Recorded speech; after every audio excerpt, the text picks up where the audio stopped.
Mara had never intended to spend her 20s inside the same walls she had grown up in, yet somehow the years had curled around her like ivy, quietly, persistently, suffocating without ever seeming to.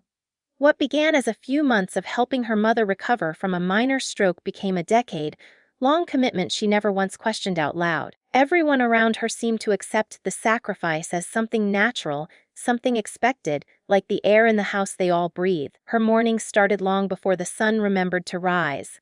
She learned the soft sounds of the house, how the pipes rattled in winter, how the stairs creaked in warning before her father's slower steps appeared, how her mother's sighs drifted through the hall when she attempted to stand on her own. Mara became fluent in all of it. Her body moved automatically, check Dad's medication organizer, heat the kettle, let Mom's favorite sweater warm on the radiator, make lunches bland enough for their delicate stomachs. She existed in the spaces between alarms, appointments, and refills, and she never asked herself what she wanted. There was never time. The years blurred into each other. Seasons changed, birthdays were celebrated quietly, and through it all Mara kept the world turning for her parents. She took extra shifts when funds ran short, traded nights out for nights measuring blood pressure, and swallowed the exhaustion that threatened to hollow her out. People praised her dedication, her maturity, her golden heart. Their words were warm but weightless. None of them came on the nights her mother cried in confusion or on the mornings her father forgot where he was. Mara did. Always. Her sister, Lena, existed like a myth, bright, distant, barely real. Phone calls that lasted 2 minutes, messages sent at 3 in the morning from a different time zone, photos of beaches and clubs and cities that looked like stories from another life. Their parents spoke about her with a mix of longing and softness they never offered Mara. "She's finding herself," they'd say. "She needs room to grow." They said it so often that Mara began repeating it inside her head until it buried the hurt. Still, every birthday, Mara bought a gift with Lena's name on it, wrapped it, and left it untouched in the storage closet, because there was never an address to send it to. Every year, she kept hoping. But hope, left unattended for long enough, grows tired. Eventually, she stopped checking Lena's social media, stopped waiting for her to visit, stopped imagining the day the family would feel whole again. Then unexpectedly, unreasonably, Lena walked through the front door 10 years after leaving it behind. She was radiant in a way only people untouched by responsibility can be. Her suitcase rolled across the floor like it had every right to return. Their parents lit up, their aging faces brightening as if youth itself had returned. Dad hugged her with a strength Mara hadn't seen in years. Mom clung to her like she'd been underwater and finally surfaced for air. Mara stood off to the side unnoticed, holding a dish towel she forgot to put down. Lena stayed for a week. Just a week. She slept until noon, laughed loudly in the evenings, and charmed the neighbors who remembered her as a wild, pretty thing.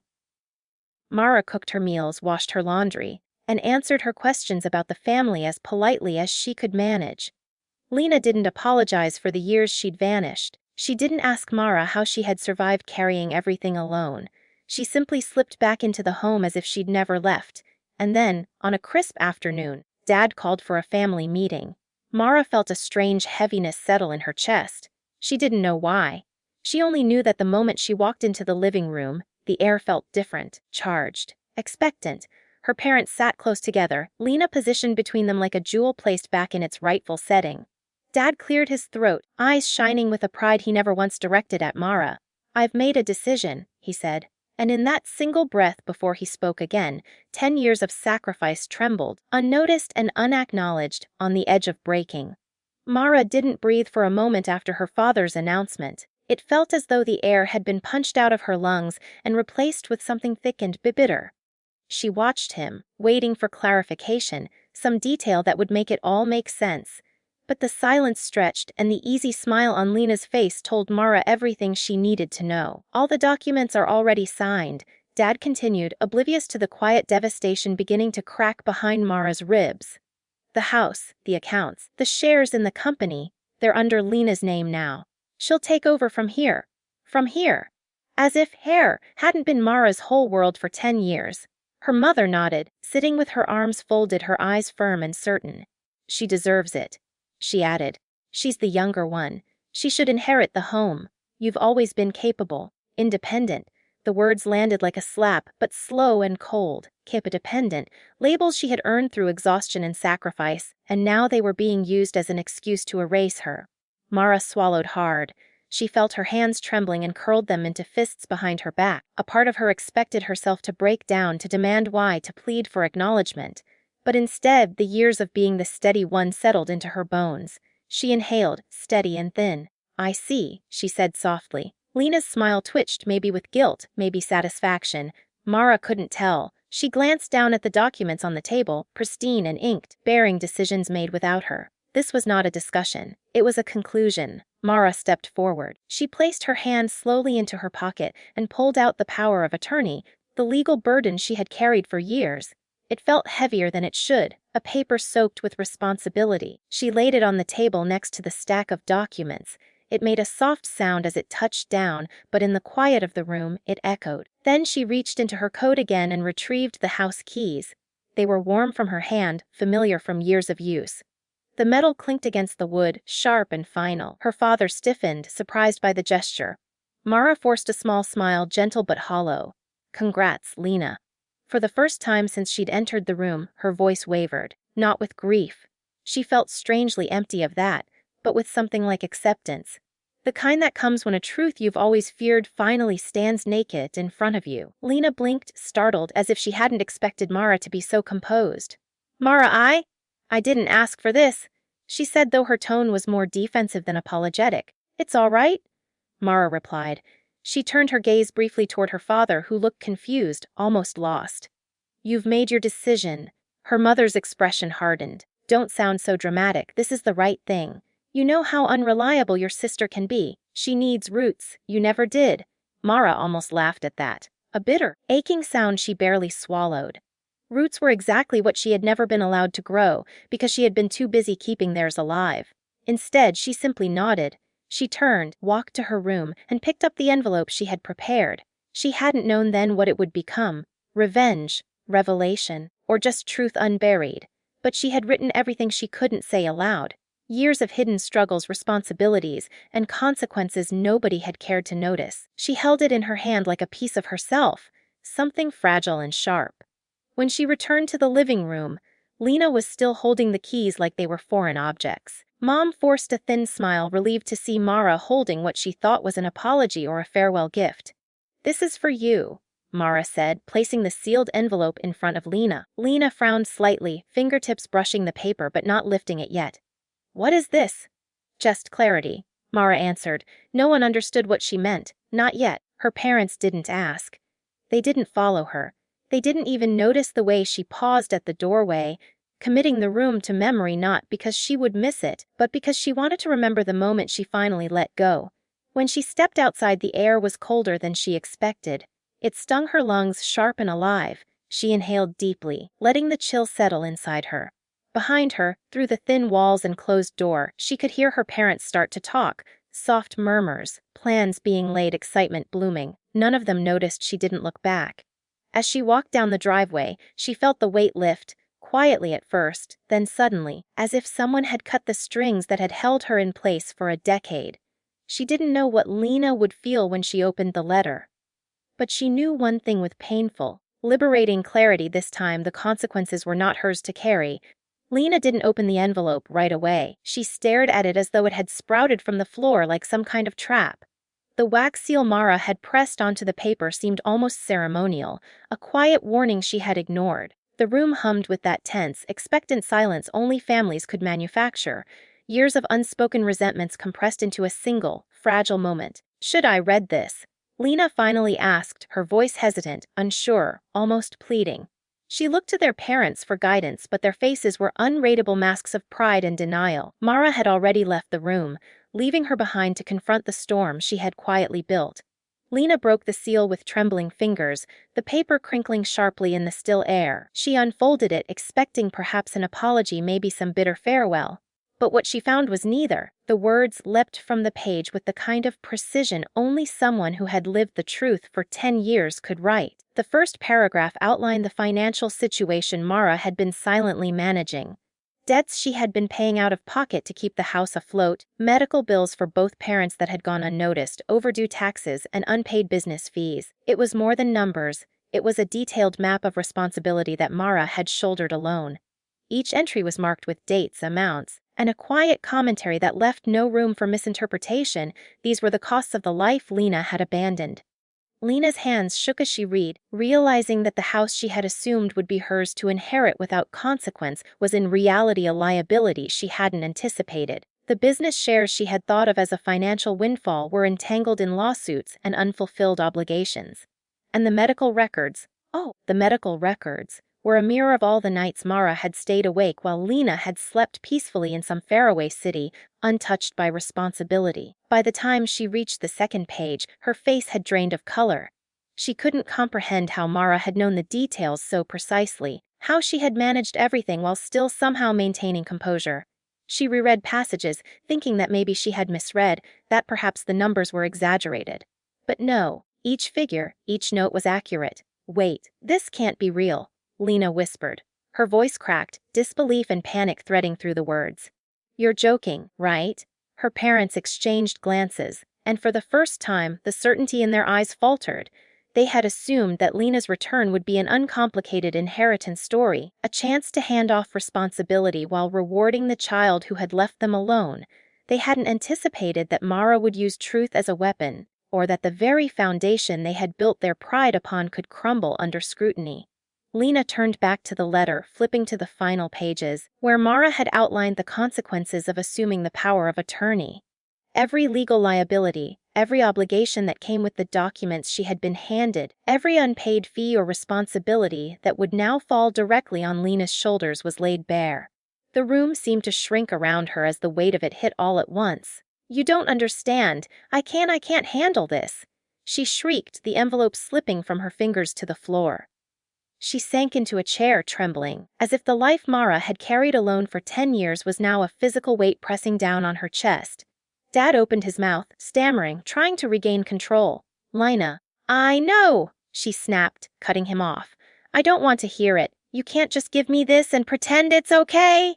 Mom sat rigid, her fingers clenched, unable to speak. She had never considered that their careful manipulation, giving Lena the keys to a life Mara had maintained, could backfire. They had believed it was a gift, a reward, a simple handoff. Instead, it was a revelation of every lie they had allowed themselves to believe. Lena's eyes went wide as she continued to read, each word a hammer pounding home the reality of her ignorance. She had come back expecting comfort, validation, perhaps a quick reconciliation, but instead, she had been handed the unfiltered truth: 10 years of work, sacrifice, and quiet suffering, all now reflected in her own inability to manage it. By the time she finished, the room was silent except for her ragged breathing. Her parents looked at each other, stunned. Mara's absence was more palpable than ever, a presence made of absence, proof that the child they had relied upon had finally stepped away. For Lena, the eruption had begun and wouldn't stop for hours. Anger, fear, and frustration collided with shame as she realized that she had not inherited a gift, but a responsibility she had no idea how to carry. And somewhere deep inside, a new fear began to stir. The fear of losing control over the very life she thought she had returned to reclaim. Mara's letter had done exactly what she had intended. It had forced Lena to see, in vivid and undeniable detail, the weight of the life Mara had borne alone. And in doing so, it marked the beginning of a reckoning, one that would test Lena in ways Mara never had to ask for herself. The first step of revenge had been taken, and it had already exploded in the room, leaving only silence and realization behind. Lena didn't sleep that night. She sat in the quiet of the living room, the envelope from Mara lying open on the coffee table, its contents still echoing in her mind like a bell tolling the consequences she hadn't anticipated. The numbers, the obligations, the responsibilities, they weren't abstract anymore. They were real, pressing down on her like an anchor she had no experience lifting. She ran her hands through her hair, her mind spinning with disbelief and frustration. Her parents had gone to bed hours ago, leaving her alone to wrestle with the storm Mara had left behind. She tried to call Mara, to demand explanations or a lifeline, but each ring went unanswered. Mara wasn't going to rescue her. She had already made that choice. For 10 years, Mara had carried everything, shielding their family from the reality of debts, bills, and medical emergencies. Now she had handed it back not as punishment but as revelation. Lena realized with sinking dread that she had never truly known the weight of the life she had abandoned. Morning came slowly. The sunlight spilled unevenly through the blinds, illuminating the dust on the coffee table, the scattered papers, the cracks in the walls that Mara had patched just enough to keep hidden. Lena looked around, noticing things she had never paid attention to before. The worn floors, the tired furniture, the faint scent of bleach and cooking oil that Mara had used to maintain the semblance of a clean, functioning home. For the first time, she understood that the home she had thought would be hers without effort had been kept afloat by someone else's labor, someone else's sacrifice. She called their lawyer, trying to reverse the transfer, to reclaim control of what she had thought would be hers. The lawyer's response was curt, professional, final. Everything was signed legally. The documents are binding. You've inherited not just the assets, but the liabilities. Mara relinquished her power of attorney, which legally transferred full responsibility to you. There's nothing I can do. Lena sank into the chair, feeling the weight of her ignorance pressing down like a physical force. She had been prepared for a life of comfort and stability, of stepping back into the home and inheriting control. Instead, she had been handed 10 years of hidden reality, and now she was facing it alone. The debts, the pending lawsuits, the medical responsibilities, all of it was hers. Mara's revenge wasn't about destruction, it was about exposure. It was about forcing Lena to see the truth she had ignored for a decade. Meanwhile, Mara was already free. She had moved into a small apartment, modest but clean, and for the first time in 10 years, she slept without an alarm, woke without responsibility pressing down on her shoulders. She went to cafes, bought groceries for herself, took long walks in the park, and for the first time in a decade, thought about what she wanted without measuring it against the needs of others. Her parents' faces were still in her mind, but they no longer controlled her choices. She had stepped away, and for the first time, her life was entirely her own. In the weeks that followed, the consequences of Mara's letter began to unfold. Lena struggled to navigate the responsibilities she had inherited. Bills went unpaid because she didn't know the details. Contractors called repeatedly about unfinished repairs. Doctors demanded payments she wasn't prepared to provide. Even the business, which she had assumed was an asset, required her involvement in disputes she didn't understand. The pressure was relentless, and with each failure, the realization sank deeper. Mara had carried the impossible for 10 years, and she had been blind to it. Through it all, Mara remained distant but not unobservant. She didn't gloat or intervene. Instead, she allowed Lena to confront the reality of her choices. She watched from afar as the sister who had abandoned her home learned what it truly meant to manage a family, to carry burdens she had taken for granted. And Mara felt a quiet satisfaction, not from vengeance in the traditional sense, but from the freedom she had claimed for herself. By the time Lena began to understand, she was changed. She called Mara hesitantly, apologetically, but Mara didn't answer immediately. When she finally did, her voice was calm, steady. "I hope you understand now," Mara said softly. "This isn't punishment. This is life. This is what I lived with for 10 years. Lena's response was a whisper, almost a plea. I never knew." "I know," Mara replied. "And now you do." It was the last time Lena would ever see Mara carrying the weight of their family. Mara had stepped away, leaving truth as the ultimate lesson. She had built a life on her own terms, free from expectation and unacknowledged labor, and for the first time felt whole. Her parents, too, began to reckon with the consequences of their decisions. The home they had tried to hand to Lena without understanding its reality became a lesson in responsibility they could no longer ignore. For Mara, the sweet revenge wasn't in punishment. It was in freedom. It was in watching those who had relied on her finally confront the reality she had carried alone. And in that quiet liberation, she discovered something she hadn't felt in 10 years: peace.